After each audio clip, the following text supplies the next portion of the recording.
শিশুরা পর্যন্ত ধর্ষিত হচ্ছে, সেইখানে তো আসলে মেয়েদের জামা কাপড়ের, মেয়েদের চলাফেরার দোষ দেওয়ার কোনো স্কোপ আর নাই।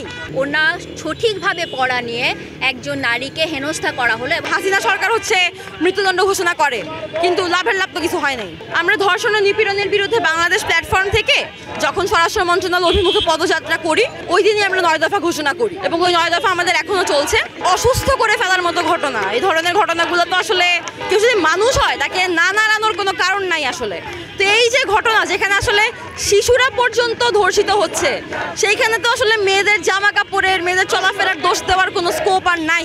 ওনা সঠিকভাবে পড়া নিয়ে একজন নারীকে হেনস্থা করা হলো এবং এর পরপর আমরা ধর্ষণের ঘটনাটাও দেখতে পাচ্ছি। তো একের পর এক যখন ঘটনাগুলো ঘটে তখন তো স্বাভাবিকভাবেই নারী হিসেবেও আমার প্রশ্ন থাকবে, তাই না, যে আমি নিরাপদ কিনা। আজকে আমাকে হচ্ছে গিয়ে ওনা না পড়ার জন্য হচ্ছে হামলার সম্মুখীন হতে হবে কিনা, হেনস্থা বা হয়রানির সম্মুখীন হতে হবে কিনা, এটা হচ্ছে অনেক বড় একটা বিষয়।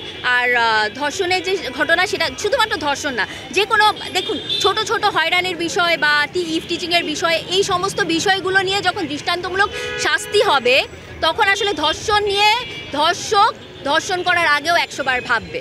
এটা হচ্ছে যে আইন শৃঙ্খলা পরিস্থিতি যখন সঠিকভাবে কাজ করবে, যখন হচ্ছে দৃষ্টান্তমূলক শাস্তি হবে, তখনই আসলে অপরাধ সমাজে কমে আসে। যাদেরকে আসলে নারী বলারও কোনো সুযোগ নাই।